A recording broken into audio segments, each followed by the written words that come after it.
그 지방채를 매입하는 거 아니겠습니까? 그래서 국채 23조 발행해서 그 중에 1.1조를 지방채를 매입하는 게 이게 좀 이해가 안 돼서 적절한지 설명을 좀 부탁드리겠습니다. 예, 의원님, 그 지방채 인수는 저희가 공자기금에서 그 지방채를 인수해 주는 겁니다. 예. 왜냐면 어차피 돈이 들어가기 때문에 1조 1,000억을 갖다가 예산을 계산을 해놔야 그 돈으로 지방채를 인수해 주는 것이고요. 지방채 인수는 뭐 정부도 인수해 주지만 또 시장에서 또 소화가 될 수 있고요. 다른 기관에서도 또 인수해 줄 수 있는 상황인데 이번에 추경에는 1조 1,000억 정도만 넣었다는 말씀을 드리는 겁니다. 다시 원칙으로 들어가서 4.1조를 감액을 안 하고 차라리 3조 정도만 감액하면 이 1.1조의 지방채 매입할 필요가 없지 않습니까? 예, 뭐 저희가 4조 1,000억을 감액한 거는 국세 수입의 지방교부금은 20%, 그 교육교부금은 약 22% 정도의 퍼센테이지만큼 감액하도록 돼 있어서 2조 1,000억이라는 돈이 나오게 된 것이고요. 이거는 올해 만약에 감액을 안 하면 내년에 감액을 해야 됩니다. 뭐 내년에도 이게 감액할 때 지자체가 어려운 건 마찬가지이기 때문에 저희가 이제 올해 감액을 해드리는 거고요. 하는 거고요. 그 교육재정 교부금은 저희가 보는데 상대적으로 여력이 있습니다. 지출에 비해서 교육재정 교부금에 여력이 있어서 큰 문제는 없는데 아마 그 지자체들의 교부금 2조 원을 줄인 것, 2조 원이 감액된 것에 대해서는 좀 부담을 느끼는 것 같습니다. 그래서 이번에 저희가 지자체들도 지방채를 발행하고 정부도 국채를 발행하는 것처럼 지자체를 발행을 하되 원래 예산에 7천억 정도가 있었습니다. 인수자금이. 요번에 1조 1,000억은 1조 8천억을 인수해 주게 되는 거고요. 지방상생발전기금에서 4천억 정도를 인수해 줄 여력이 있어서 아마 지자체가 지방채를 발행하면 2조 2천억 정도는 충분히 소화가 가능해서 물론 지자체가 채무를 발행하는 게 부담이지만은 어차피 채무를 발행하는 것에 대해서는 큰 문제 없이 은혜 소화될 수 있도록 대책이 세워져 있다 이렇게 말씀을 드릴 수 있겠습니다. 그러면 그 4.1조의 감액은 제도적으로 불가피한 선택 여지가 없는 그럼 올해 저희가 추경에서 삭감을 안 하면 내년 예산에서 덜 줘야 됩니다. 4조 1,000억을. 예. 어차피 내년에 지자체들도 4조 1,000억을 받지 못하게 돼 있거든요. 그건 세금이 안 들어왔기 때문에. 예. 저희들이 지자체에다가 여쭤보니까 한 3-4개 지자체들은 어차피 내년에는 삭감하든 올해 삭감하든 그럼 내년에 그냥 삭감했으면 좋겠다는 지자체도 있었고요. 대부분 지자체들은 감내 가능하기 때문에 올해 삭감이 되면 뭐 거기는 자체적으로 충당 노력을 하겠다라고 저희가 사전에 협의는 했었습니다. 예. 제가 문외한이라서 조사모사 아닌가라는 의문이 있어서 이제 문제제기를 한 거고요. 그러면 그 감액과 그 다음 지방채 매입에 관한 부분은 별도로 자료를 한번 좀 네, 제가 다시 한번 설명을 자세히 올리겠습니다. 예. 다음으로 교육부 장관께 질의하겠습니다. 네. 교육부 장관께 그 초중등 온라인 교육 인프라 교육 이제 인프라 구축 항목 중에서 학급 그 노후 기자재 교체를 편성된 예산이 있습니다. 네. 그 내용 아시는지요? 네. 예, 그 기존에 이제 제공된 자료에 의하면 금액이 약 886억 정도 되는 것 같습니다.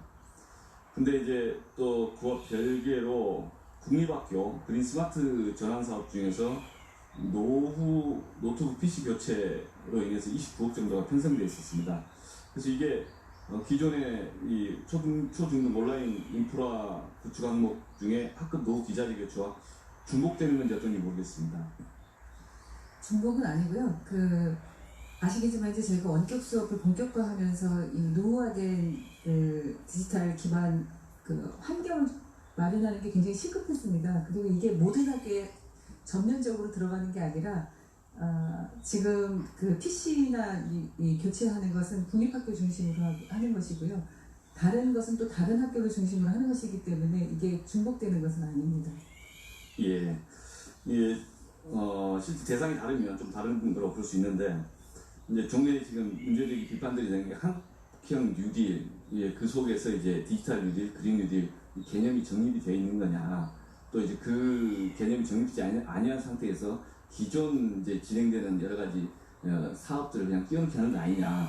특히 이제 지금 몇 가지 노후된 기자재 교체, PC 교체에 대해서 범용화된 제품 단순 구매에 불과한데 이게 무슨 그린 뉴딜, 뭐 디지털 뉴딜, 한국형 뉴딜 할 때 그 뉴딜에 그런 컨셉이 들어간 거냐. 뭐 이런 이제 지적들이 있는 것 같습니다. 어떻게 보시는지요? 만약에 일반적인 상황이었다면 그런 지적도 있을 수 있다고 봅니다. 그러나 지금 저희가 코로나19를 대응하면서 교사들이 원격 수업을 준비하면서 굉장히 어려움을 많이 겪었습니다. 저희가 원격 수업이 아니었으면 지금 등교 수업과 원격 수업을 병행하는 방식의 이런 아이들의 교육을 이어가는 게 어려웠을 거라고 보고 있고요.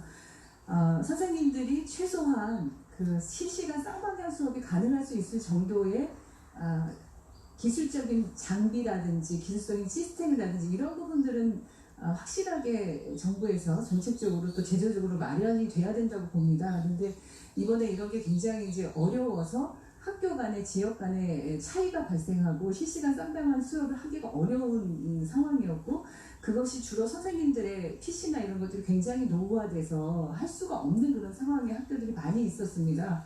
그래서 일단 시급성을 말씀을 드리는 거고 지금 디지털 그린 뉴딜이라고 했을 때 학교는 정말 새로운 방식의 교육 시스템을 만들어 가야 되고 지금이 또 그런 기회를 살릴 수 있는 시기라고 보기 때문에 저희가 학교의 이 디지털 기반의 환경을 마련하고 또 기기나 장비뿐만이 아니라 교육 콘텐츠들을 새롭게 바꾸는 것은 과거와는 다른 미래 교육을 이번 기회에 좀 새로운 방식으로 만들어 보고자 하는 것이라는 말씀을 드립니다.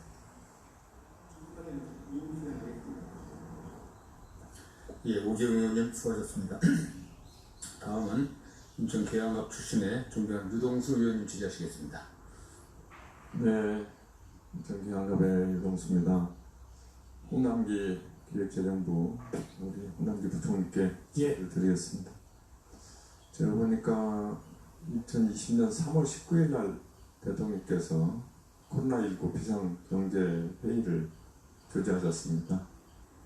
그리고 지금 코로나19 비상 경제회의가 4월 29일 날 1차 회의를 통해서 지금까지 8차 회의를 진행했죠? 엊그제까지. 예. 네. 부총리께서 당초에 예상할 때 비해서 지금 여러 시나리오를 가지고 경제 대응을 하고 있지 않겠습니까?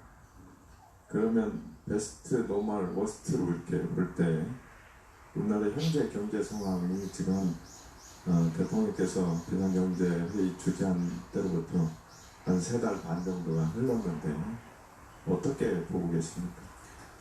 예, 지금 뭐 저희가 그때 예상했던 거하고 비교해 본다면은 저희가 볼 때는 어느 정도 예상한 경로로 가지 않는가 싶습니다. 여전히 경제가 어렵고요. 노멀 케이스로 가고 있다. 국내 코로나 방역은 선진국에서 굉장히 아주 비교적 안정적으로 진정세로 좀 이렇게 가는 추세에 최근에 들어와서 이제 확진자가 늘어나는데 제가 볼 때는 경제 위험도로 본다면은 당초에 예상했던 정도의 수준으로 좀 진행되는 게 아닌가 싶고요. 네. 그럼에도 불구하고 너무 불확실성이 커서 네. 바이러스 관련 불확실성에서 저희도 정부가 아주 긴장감을 갖고 대응을 해나가고 있습니다. 네, 재정 문제 좀 한번 말씀을 드릴게요.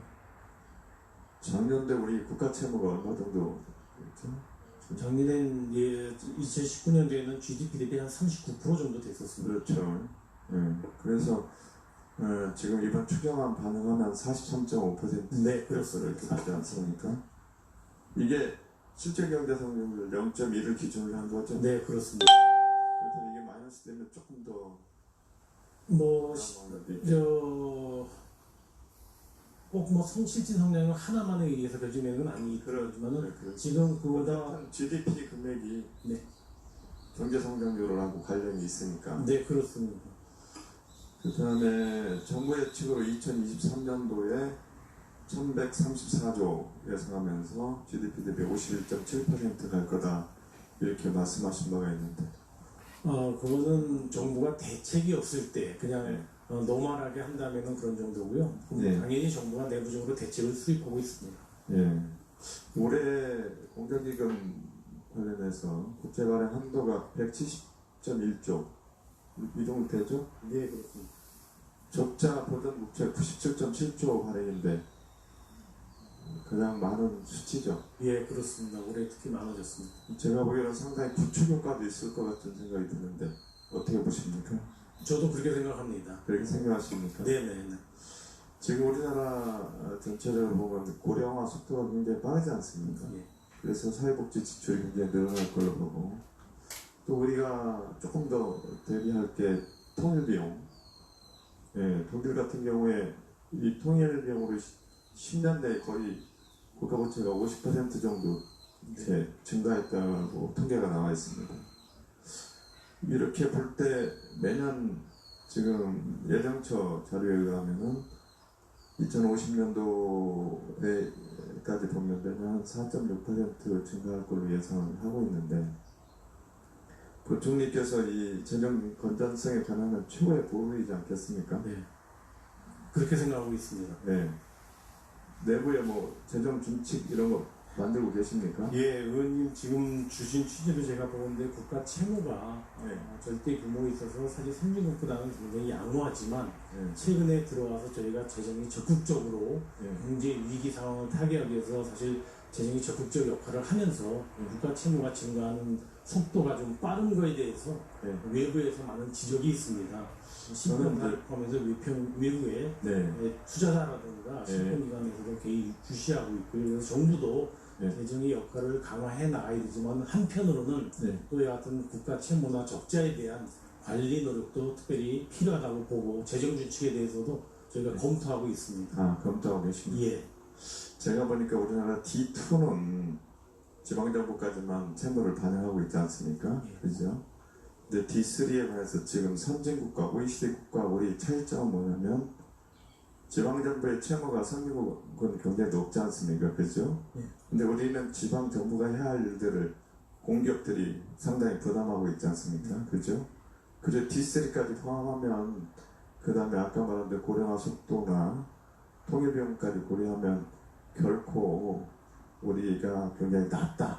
계속 이렇게 주장할 상황은 아니다. 이런 생각이 듭니다. 물론 코로나19에 대비하기 위해서 굉장히 전쟁 같은 아주 이머전시한 상황에서 집행이 필연적으로 불가피한 상황이지만 부총리께서는 이 재정 건전성의 최후 보루로서 불에 불급한 지출을 막고 미래 국가 생산 잠재 성장률을 높일 수 있는 그런 부분에 노력을 해야 된다 이렇게 생각합니다. 예, 의원님 지적의 말씀대로 저희가 OECD에 비해서 현저히 사실 GDP 대비 국가 채무가 낮은 거는요. 낮았기 때문에 사실 우리 국가 신용 능력이 미국, 중국, 일본, 중국보다도 높은 그런 신용 평가도 다 여기하고 관련이 돼 있다고 네. 봅니다. 그래서 그런 측면에 있어서도 각별히 저희가 네. 노력을 하도록 하겠습니다. IMF 때 보면은 우리가 V자 반등을 했지 않습니까? 그런데 IMF를 하면서 우리가 많은 규제 개혁을 하고 또 그럴 바탕으로 V자 반등을 통해서 상당히 성공했다 이렇게 우리들이 하고 있는데 어제 우리 존경하는 우리 정세균 총리님께서 우리 국회에도 규제 사전 심사를 주문하셨는데 제가 보기에는 이 위기 때 우리 내부적으로 규제를 혁파할 수 있는 혁신 성장을 위한 규제 혁파에 대해서도 우리 부총리께서 많은 고민을 해야 된다 이렇게 생각합니다. 예, 그렇게 하겠습니다. 정말 열심히 해온다고 해왔는데 성과가 마냥 체감이 안 되는 것 같은데요. 지금보다 더 속도를 내도록 하겠습니다. 예, 류동수 의원님 수고하셨습니다. 다음 성남 중원 출신의 존경하는 윤영찬 의원님 질의하시겠습니다. 예, 총리께 질문 드리겠습니다. 우리 디지털 뉴딜을 이제 우리 한국형 뉴딜의 한 축으로 잡고 이번에 계획을 세웠는데 총 5.1조 원 규모의 계획을 세웠습니다. 근데 뉴딜이라고 하면 기본적으로 좀 전체 사회 구조 자체까지 바꾸는 대규모의 트랜스포메이션이 벌어진다는 얘기인데 일단 규모면에서 예산 규모면에서 이게 과연 디지털 뉴딜 물론 첫 번째 올 추경안이기 때문에 본 예산 등 반영이 되면 나중에 충분히 보충이 될 거라고 생각합니다만 디지털 뉴딜에 순수하게 쓰이는 비용 자체가 1조 원 조금 넘는 수준 정도인 것 같습니다. 제가 보니까 그래서 이 부분에 대해서 좀 봐주시고 또 하나는 가버넌스의 문제인데요. 이게 아까 우리 양희원 의원님 그린 뉴딜과 관련해서 뭐 말씀하셨지만 디지털 뉴딜이야말로 정말 각 부처가 모두 다 연관되어 있습니다. 그래서 데이터 하나만 해도 뭐 행안부나 방통위, 그다음 과기부 뭐 다 같이 연결되어 있고요. 규제 하나하나를 해결할 문제도 다 혹시 각 부처가 같이 얽혀 있습니다. 그래서 디지털 뉴딜이라는 큰 획기적인 전환기의 이 프로젝트를 추진하는 데 있어서 각 부처별로 이렇게 하나씩 자기 부서의 업무를 맡고 있는 이런 가버넌스로 과연 가능하겠느냐, 이걸 추진하기 위해서 정말 아까 총리께서 말씀하신 것처럼 청와대 산하에 이 한국형 뉴딜을 추진하기 위한 이런 태스크포스를 구성을 하든지 해서 매번 매주 매달 점검을 하면서 진행이 되는 걸 봐줘야지, 그렇지 않으면 지금까지 해오던 일을 조금 더 빨리 하는 듯한 느낌으로 끝나지 않을까라는 그런 걱정이 있습니다. 총리께서 어떻게 생각하십니까? 예, 사실은 이제 한국판 뉴딜이 처음에는 일자리를 지키고 또 일자리를 만들고 하는 데서 출발을 했는데, 그게 또 지금 시대 정신이 디지털 트랜스포메이션 아닙니까? 디지털 전환. 그러니까 그쪽을 중심으로 가다가 보니까 아니 이 그린이 빠진 뉴딜이 말이 되느냐. 그래서 이제 지금은 한국판 뉴딜을 이렇게 잘 만들어가는 과정입니다. 그래서 평시 같으면 그게 완벽하게 된 다음에 국회에 가져왔을 텐데 지금은 전시나 마찬가지거든요. 코로나 위기로 인해서 우리 그 산업계나 일자리나 기업이나 이 형편이 너무 어려운 상황이기 때문에 차제에 이 한국판 뉴딜과 현실적인 문제를 해결하는 것도 접목시키면서 거기에 더해서 우리 대한민국이 미래지향적으로 어떻게 나가야 될 것인가까지를 이제 생각하는 쪽으로 이렇게 크게 그림을 그리고 있는 중입니다. 네, 뭐 그림을 잘 그려주시길 바라고요. 이번에 이제 우리 디지털 뉴딜 관련된 여러 가지 일자리 사업들이 과기부에서 보고를 받았는데 거방위에서 한 43,000개 정도를 만들도록 되어 있습니다. 근데 대부분 다 단기 6개월짜리 단기 일자리 내지는 크라우드 소싱을 이용한 일종의 알바입니다. 근데 그것도 정해진 알바가 아니고 일을 하면 돈 얼마 주는 방식으로, 그러니까 이런 방식으로 단기적으로는 뭐 효과를 줄 수 있을지 모르겠습니다만 과연 일자리로 과연 이야기를 할 수 있을 것인지 걱정스럽고요. 네, 제가 좀 당부드리고 싶은 부분들은 이게 물론 지금 굉장히 비상시국이기 때문에 정부의 힘이 커질 수밖에 없고 정부 주도형으로 갈 수밖에 없지만 디지털 혁명의 핵심은 사실은 민간이 주도하는 것입니다. 민간이 주도할 수밖에 없고요. 예를 들어가지고 중국의 인터넷 플러스 혁명이 2015년에 나왔는데 그때 우리 리커창 총리가 양회에서 발표를 하고, 사실 그 청사진은 텐센트의 마와텅과 민간인들이 다 만들었습니다.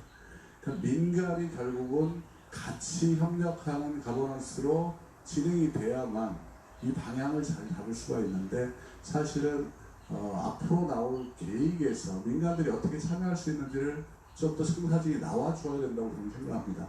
제가 이 말씀 드리는 이유는 정부가 만드는 디지털 혁신의 방향이라는 부분들이 되게 자기완결적이라는 느낌을 지울 수가 없어서 그렇습니다. 그러니까 정부는 뭘 하고 있다. 근데 사실 목표는 이게 어디에서 민간에서 이걸로 인해서 민간의 디지털 투자 순수가 어디서 나오는 것이고, 그리고 그걸로 인해서 얼마나 민간이 활성화될 것이고 일자리가 만들어질 것이냐가 목표가 돼야 되는데, 거기까지 가지 않고 늘 정부는 이렇게 한다. 그래서 정부가 무언가를 거기서 끝내버린 듯한 느낌들이 있습니다. 근데 이번에는 긴급한 자금을 투입하는 것이고 긴급한 릴리프의 형태가 강하기 때문에 어느 정도 이해는 갑니다만, 이 전체 디지털 뉴딜의 프로세스와 그림에서는 민간을 어떻게 자극하고 민간에서 일자리가 나올 수 있는지가 보여져야 된다는 것입니다. 그게 꼭 나왔으면 좋겠습니다. 총리께서 어떻게 생각하십니까? 예, 적극 공감합니다. 사실 뭐 정부의 역할이라고 하는 것은 마중물의 역할을 하는 것이고 실질적으로 정부가 해줘야 될 일은 법과 제도를 정비해 주는 일. 그래서 민간이 아니면 기업이 그 기업가 정신을 최대한 발휘할 수 있는 여건을 만들어주는 게 정부가 할 일이라고 하는 생각이에요. 그래서 그런 인식을 가지고 정부가 이제 민간이 그 아주 좀 의욕적으로 역할을 할 수 있도록 자리도 만들어주고 펴주고 또 경우에 따라서는 이제 방향도 제시하고 그런 정도의 역할을 착실히 하도록 그렇게 노력을 하겠습니다. 결과적으로는 이제 기업과 민간 부분이 제대로 역할을 할 수 있도록 돕는 것이 정부의 역할이라는 생각입니다. 네, 다 쓰셨네요, 총리께서. 예, 윤영찬 의원님 수고하셨습니다. 다음은 전북 정읍고창 출신의 존경하는 윤중병 의원님 질의하시겠습니다. 예, 전북 정읍고창 출신 윤순대입니다. 먼저 기재부 장관님을 그러면 조금 이따 재정과 관련된 내용은 조금 이따 질의하기로 하고요. 우리 고용노동부 장관님, 네, 지금 장기 실업자 생활 안정자금 지원 사업 현재 추진하고 계시죠? 예, 그렇습니다. 네, 이게 자발적 추가 기부금 조성 재원으로 이렇게 하는 걸로 되어 있고 지금 6월 기준 기부금 총액이 17억 한 9천만 원 이렇게 되어 있는 걸로 되어 있습니다. 그리고 이후에 정부직 공무원 급여 반납이 아마 18억 정도 될 걸로 전망이 되는가 봐요. 예, 그렇습니다. 그래서 약 35억 원 정도가 아마 재원이 예상되는 걸로 이렇게 판단되고 있는데 어떤 자발적 추가 기부금 조성을 통해서 장기 실업자 생활 안정자금 지원 사업을 하는 거 이건 상당히 바람직한 방향인 것 같습니다.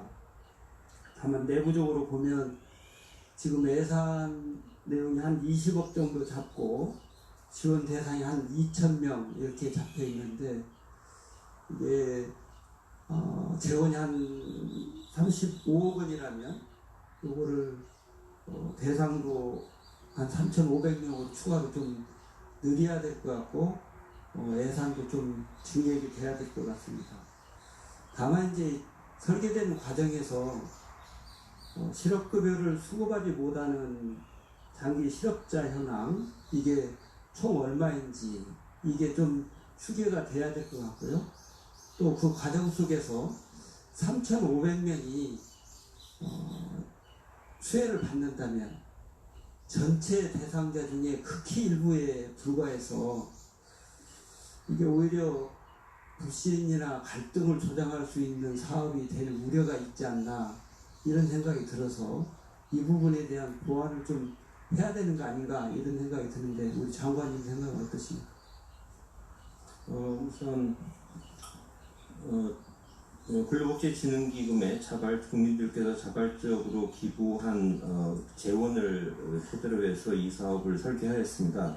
현재 접수된 금액은 의원님께서 말씀하신 것처럼 18억 수준인데 저희가 추정하기로 장창학교 급여 반납 분이 추가로 접수되고 나면 금액이 그것보다 더 많아질 수가 있을 것이기 때문에 재원은 조금 더 늘어날 것으로 생각을 합니다. 전체 장기 실업자의 수요와 비추어서 물론 이 재원이 한계가 있기 때문에 그렇게 긴급재난지원금이나 이런 사업처럼 그렇게 확대를 하기는 좀 어려울 거라고 생각합니다. 그렇지만 재원이 허락을 한다면 조금 더 늘릴 수는 있다고 생각이 돼서 저희도 이 부분에 대해서는 조금 더 자료를 챙겨서 의원님께 한번 상의를 드리도록 하겠습니다. 우리 기재부 장관님 뭐 있습니까? 제가 좀 여쭤보겠습니다. 예. 재정 건전성과 관련해서 꽤 의원님들 우려들이 많으신데 지금 이제 국가 채무 비율은 뭐 외국에 비해서 좀 양호하다 이렇게 지금 판단하고 계시잖아요. 그렇게 또 평가를 받고 계시는데, 다만 채무 증가 속도가 상당히 빨라서 그게 혹여 우리 재정 건전성에 악영향을 미칠 수도 있다. 그래서 그걸 보완하기 위해서 재정 준칙이나 뭐 이런 걸 통해서 재정 건전성에 위해가 되지 않도록 적절히 정부에서 관리해 나갈 계획이다 이렇게 지금 보고 계시잖아요.